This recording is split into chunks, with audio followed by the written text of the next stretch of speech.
Everyone, welcome to bright IQ। तो आज हम लोग पढ़ने वाले हैं जेएसएससी CGL में प्रैक्टिस सेट पेपर 9 के अंदर कंप्यूटर के ज्ञान को।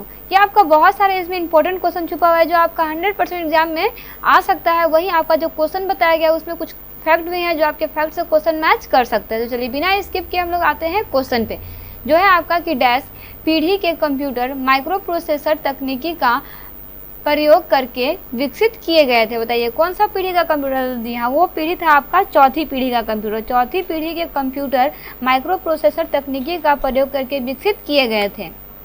नेक्स्ट क्वेश्चन है आपके पास कि स्टोर्ड प्रोग्राम की अवधारणा किसने शुरू की थी?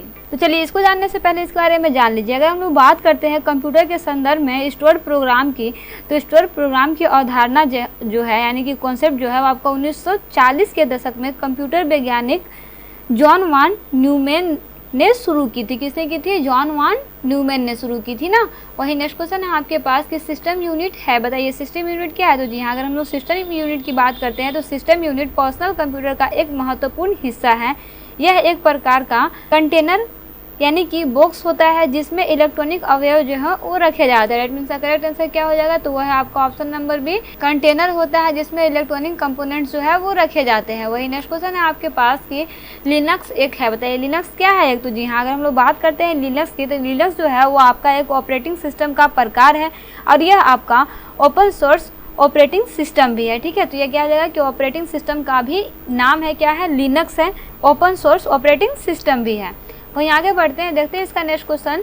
तो इसका नेक्स्ट क्वेश्चन है आपके पास कि निम्न में से कौन एक इनपुट डिवाइस नहीं है? तो देखिए यहाँ पे आपको पता है कि स्कैनर इनपुट डिवाइस होता है, जॉयस्टिक इनपुट डिवाइस होता है, लेकिन पॉलिस्टर जो है वो आपका इनपुट डिवाइस नहीं होता। दैट मीन्स ऑप्शन सी जो है इसका करेक्ट आंसर हो जाएगा।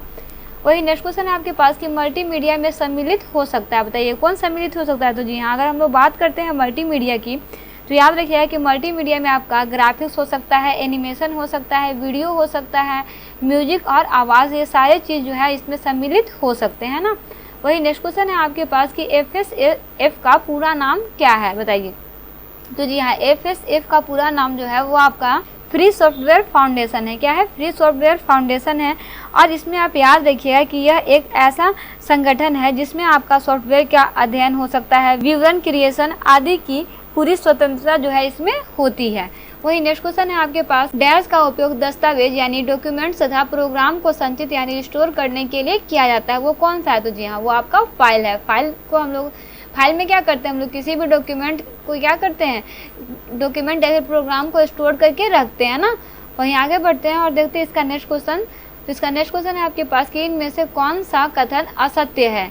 असत्य क्या है? मतलब कि यहाँ पे एक CPU कैश क्या होता है? तो जी हाँ, अगर हम लोग यहाँ पे देखते हैं तो इसके लिए आप याद रखिएगा ऑप्शन नंबर सी जो है इसका गलत हो जाएगा। जो आपके पास दिया हुआ है कि एक CPU कैश से प्रोसेसर द्वारा संचित रीड राइट क्रिया में मुख्य मेमोरी के बाद संपर्क किया जाता है। तो ये कथन आपका इसमें असत्य दिया हुआ है ना, तो ये आपका करेक्ट आंसर हो जाएगा। वहीं नेक्स्ट क्वेश्चन है आपके पास कि सॉफ्टवेयर कॉस्ट एस्टिमेशन मॉडल यानी कि कोकोमो का पूर्ण रूप है। बताइए इसका पूर्ण रूप क्या होता है? तो जी हाँ, अगर हम लोग इसमें कोकोमो का पूर्ण रूप की बात करते हैं तो इसमें आप याद रखिएगा कि कोकोमो का पूर्ण रूप जो है वो आपका रचनात्मक लागत मॉडल यानी कि कंसेक्यूटिव कॉस्ट मॉडल है ना। याद रखिएगा क्या है आपका? कंसेक्यूटिव कॉस्ट मॉडल है, आपका ऑप्शन नंबर डी है ना।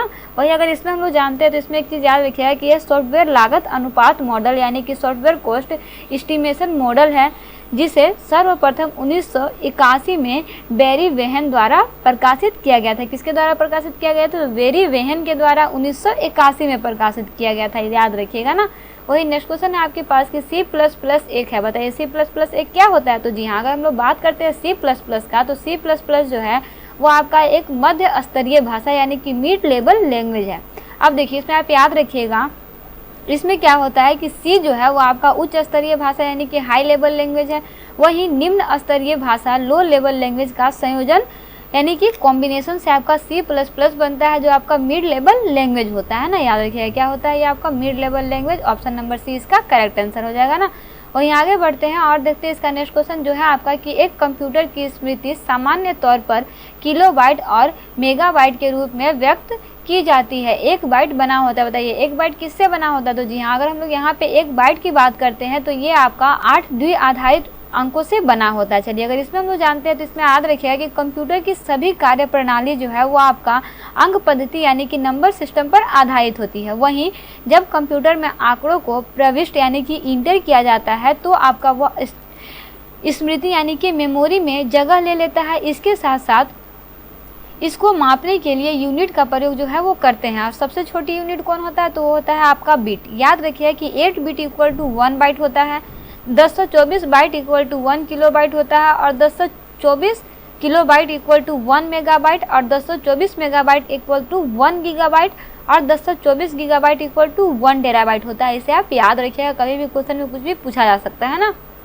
वहीं आगे बढ़ते हैं, देखते हैं इसका नेक्स्ट क्वेश्चन जो है आपका कि वीडियो कॉन्फ्रेंसिंग है। बताइए वीडियो कॉन्फ्रेंसिंग क्या होता है, तो याद रखिएगा अगर हम लोग बात करते हैं यहाँ पे वीडियो कॉन्फ्रेंसिंग की, तो याद रखिएगा कि 2 या 2 से अधिक स्थानों पर स्थित व्यक्तियों के मध्य दूर संचार प्रौद्योगिकी यानी कि टेली कम्युनिकेशन टेक्नोलॉजी के माध्यम से एक ही समय पर वीडियो और ऑडियो प्रसारण के द्वारा जो आप कम्युनिकेट करते हैं या फिर संचार संभव करना वीडियो कॉन्फ्रेंसिंग जो है वो कहलाता है। याद रखिएगा, इसीलिए इसका आंसर जो है वो आपका ए हो जाएगा कि दूर संचार प्रौद्योगिकी का उपयोग करते हुए वीडियो कॉल का परिचालन ना, ये आपका करेक्ट आंसर हो जाएगा। वही नेक्स्ट क्वेश्चन है आपके पास कि WLL का अर्थ होता है। WLL का क्या अर्थ होता है, तो जी हाँ अगर हम लोग बात करते हैं WLL का, तो WLL का पूरा नाम जो है वो आपका वायरलेस इन लोकल लूप होता है। क्या होता है, वायरलेस इन लोकल लूप होता है, जो आपका यहाँ पे दिया हुआ है ऑप्शन नंबर सी में। ठीक है, वही अगर इसमें हम लोग देखते हैं तो यह एक आपका संचार प्रणाली यानी कि कम्युनिकेशन सिस्टम है जिसके माध्यम से BSNL भारत के विशेषकर ग्रामीण क्षेत्रों में बेहतर फोन सुविधा जो है उपलब्ध कराता है। वहीं आगे बढ़ते हैं और देखते हैं इसका नेक्स्ट क्वेश्चन जो है आपका कि कौन सी संरचना मेनी टू मेनी संबंध को इंगित करती है। तो देखिए अगर हम लोग बात करते हैं मेनी टू मेनी संबंध को इंगित करने वाला, तो वो है आपका नेटवर्क संचार यानी कि नेटवर्क स्ट्रक्चर है जो आपका मेनी टू मेनी संबंध को इंगित करती है। वही नेक्स्ट क्वेश्चन है आपके पास कि निम्न में से कौन सा कथन सही है। आपके पास यहाँ पे कुछ कथन दिया, आपको बताना है कि इसमें से कौन सा कथन है जो आपका सही है।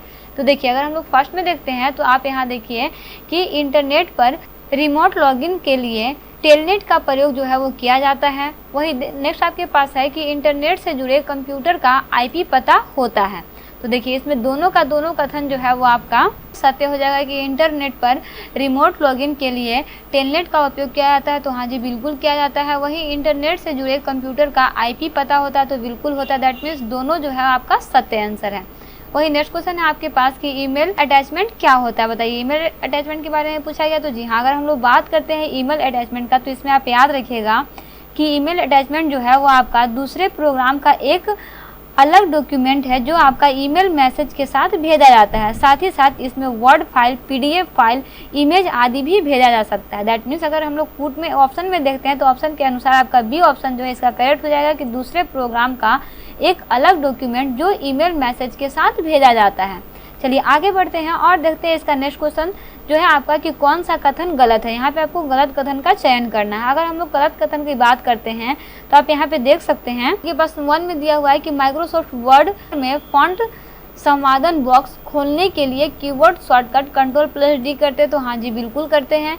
वही नेक्स्ट आपके पास कि माइक्रोसॉफ्ट वर्ड दस्तावेज में पैराग्राफ के मध्य संरेखित करने के लिए कीबोर्ड शॉर्टकट Ctrl+C करते हैं। तो हाँ जी दोनों करते हैं। दैट मीन्स करेक्ट आंसर क्या हो जाएगा कि ना तो 1 और ना ही 2। इसमें असत्य कथन बोला जा रहा है, तो आपका देखिए 1 भी सही है, 2 भी सही है, तो आपका गलत कोई भी नहीं है, इसलिए ना तो 1 और ना ही 2 होगा इसमें करेक्ट आंसर ना।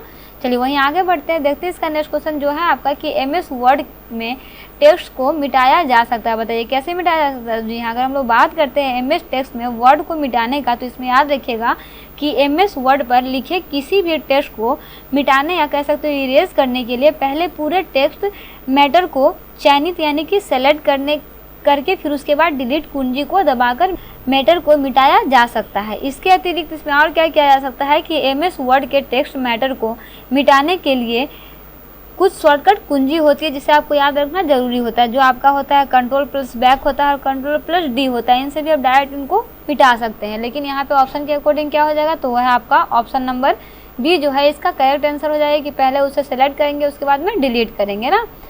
और आपका शॉर्टकट की याद रखना है तो कंट्रोल प्लस बैक स्पेस याद रखिएगा और कंट्रोल प्लस डिलीट याद रखिएगा ना। चलिए आगे बढ़ते हैं और इसका नेक्स्ट क्वेश्चन देखते हैं जो है आपका कि DBMS में एक तालिका के कॉलम को क्या कहा जाता है। बताइए क्या कहा जाता है। तो जी हाँ, अगर हम लोग बात करते हैं किसी भी डेटाबेस यानी कि DBMS में एक तालिका के कॉलम को एट्रीब्यूट कहा जाता है, यानी कि गुण बोला जाता है ना, इसे याद रखिएगा।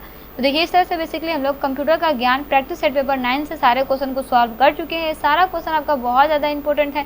इसमें बताए हुए कॉन्सेप्ट जो है वो आपका मैक्सिमम चांस होता है कि कॉन्सेप्ट से आपके क्वेश्चन जो है वो 100% कवर किए जा सकते हैं।